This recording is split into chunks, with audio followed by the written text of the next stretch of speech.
take a look at the list of players on pages 420 and 421 in your textbook.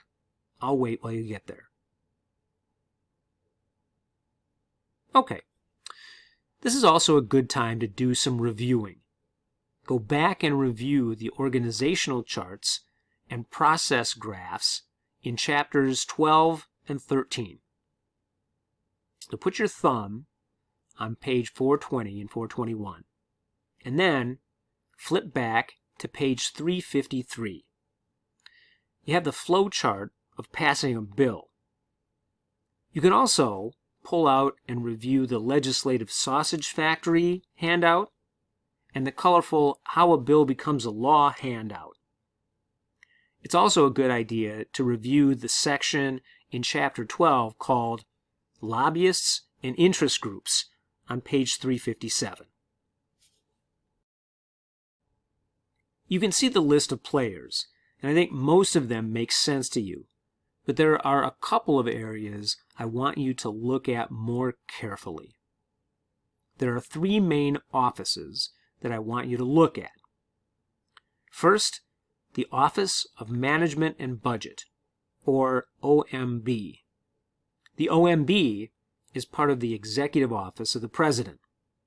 We learned about that when we were studying the presidency. The OMB is in charge of creating the budget in the first place, as well as advising the President on management of the federal government.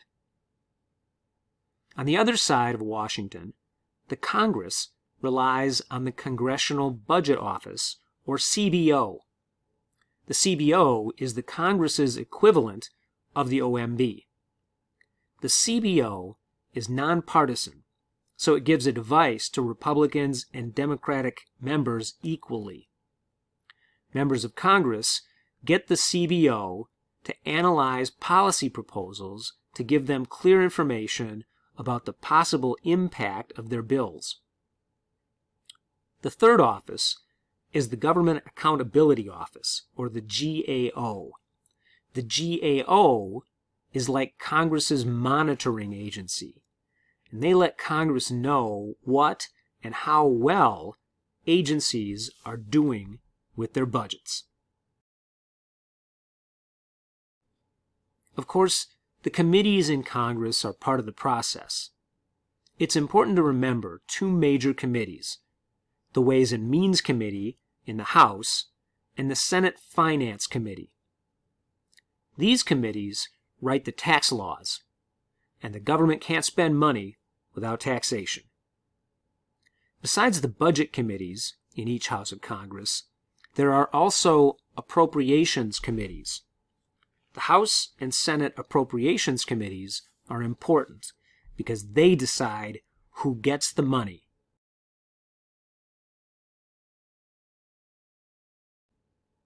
As I mentioned before, it's the President's responsibility to construct a budget and present it to the Congress. Before 1921, the President didn't really have much of a role in the budget process. But in 1921, Congress passed a law giving the President the authority to develop the federal budget and also created the Bureau of the Budget. In 1970, President Nixon reorganized it and renamed it as the Office of Management and Budget. The director of the OMB is appointed by the President and needs to be confirmed by the Senate. The process of developing the budget takes about a year, starting in the spring before the budget is due. You can see the steps in the process on page 422, and I'm going to go through those with you here.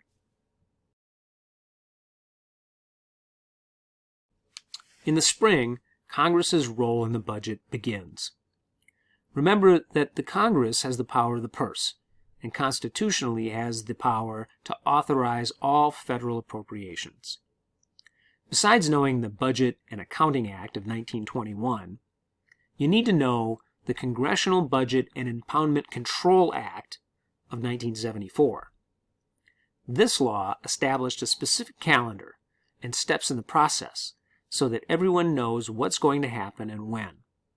It created a budget committee in each house and it created the Congressional Budget Office.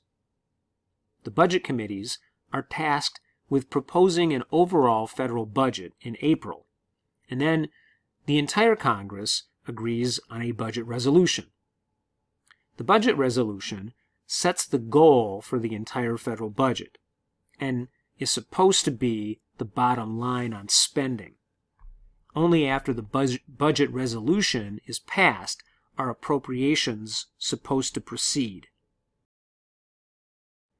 In order to get the budget to fit into existing law, Congress has to go through a process called budget reconciliation. Reconciliation is designed to adjust existing laws and tax codes to meet the needs of the changes that come about because of the budget. The Congress also needs to change or add programs in order to meet the goals of the budget, and this is done with an authorization bill. The final step is to fund the programs that are changed or created, and that's done with an appropriations bill.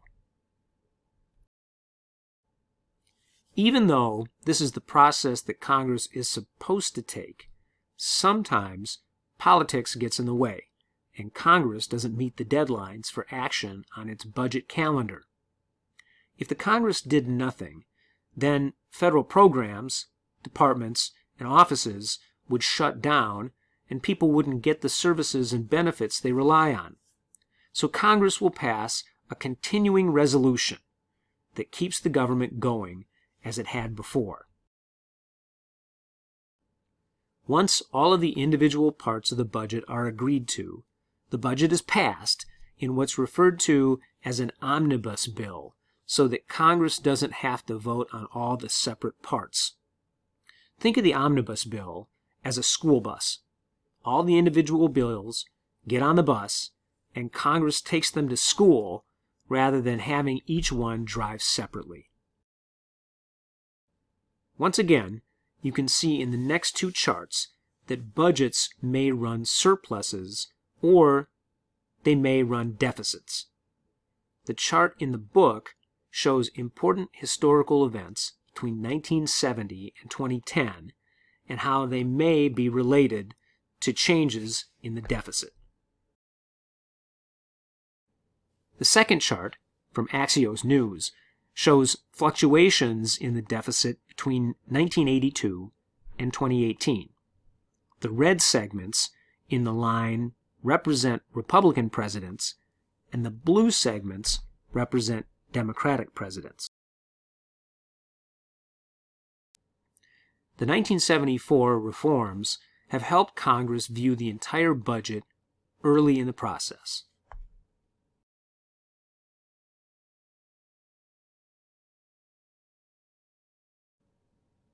So you can see that the problem is not so much the procedure as the disagreement over how scarce resources should be spent. And one of the things that I'd like you to look at is you are the policymaker on page 425. Go through balancing the budget and think about that question, what do you think? Democracy and budgeting. One of the things we learned early on in the course is that in a democracy, people vote based on their own interests. Because the majority of people in a democracy don't have very much money, they're going to support politicians who make policies that redistribute resources from rich people to poor people.